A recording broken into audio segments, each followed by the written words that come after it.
No, we were shelled several times, but didn't bother us very much.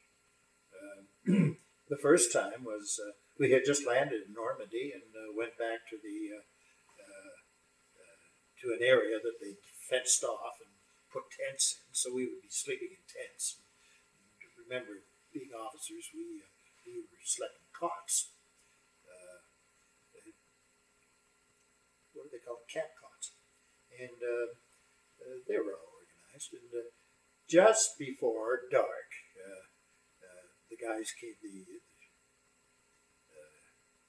guys who had arranged our billets, they came up and said, "Look, if you guys are smart, you'll dig yourself slit trenches and put your cots in these slit trenches."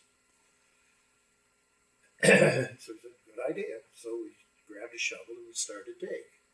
Well, we probably quit after about 3 shovelfuls of dirt, and that was it.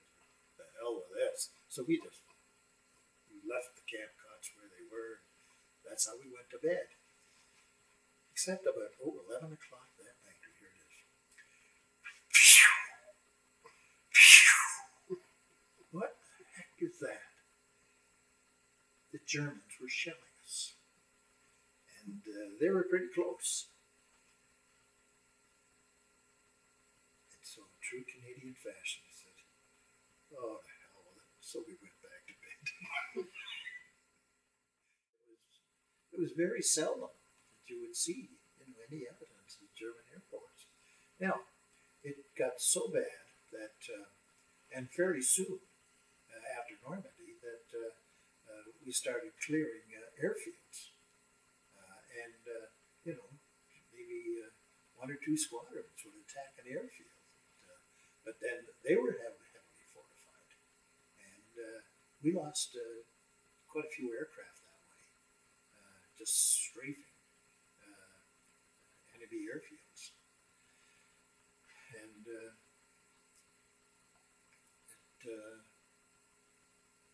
it was just the way it was. You always like to come back and have a couple of your mechanics come running up to the aircraft and inspect the gun ports. They had canvas just pasted over the gun ports, and they loved to see that the guns had been fired. You see, so I don't know. I wonder if maybe sometimes we just fired our guns to show the mechanics that yeah, we fired our guns that day. But that was their excitement, was to see that the aircraft they serviced, had been in action. We spotted this lone aircraft, and Johnny Johnson went in. I think I was flying his number 2 that day, and that's the time I noticed that he didn't use deflection shooting at all.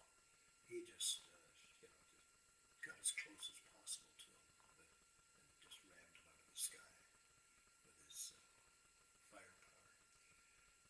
And so, I said at that point, so much for deflection shooting. It doesn't work.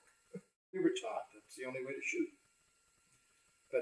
But you have a funny kind of a gun sight that's fixed there. You're supposed to look through the gun sight and then find the dot in the middle, and then put that dot not only on the aircraft but beyond the aircraft, and then fire. Now that's a heck of a lot of concentration. Johnny Johnson had it right. If you get so close to him that you can't miss, then you're laughing. So that's I'm sure that's how he got most of his kills. Those things happen in a split second,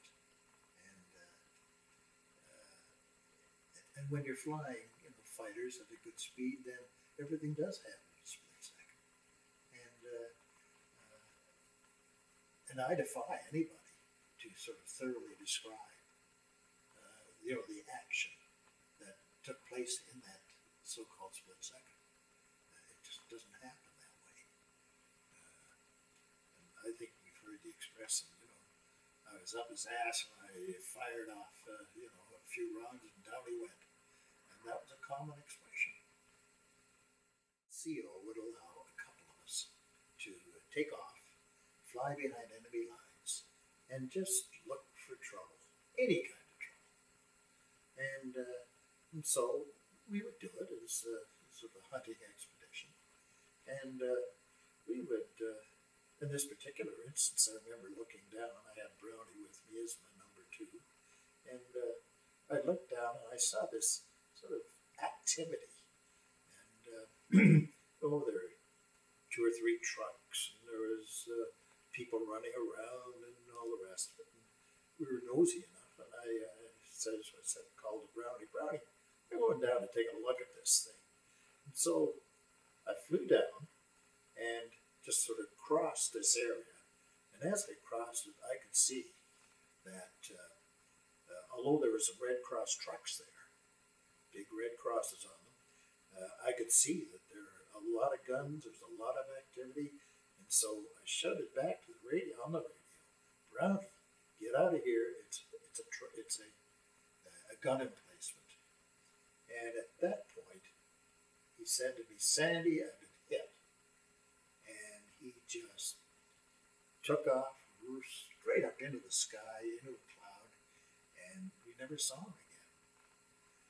The essence of that story is that, he died just protecting me, which, it was kind of tough.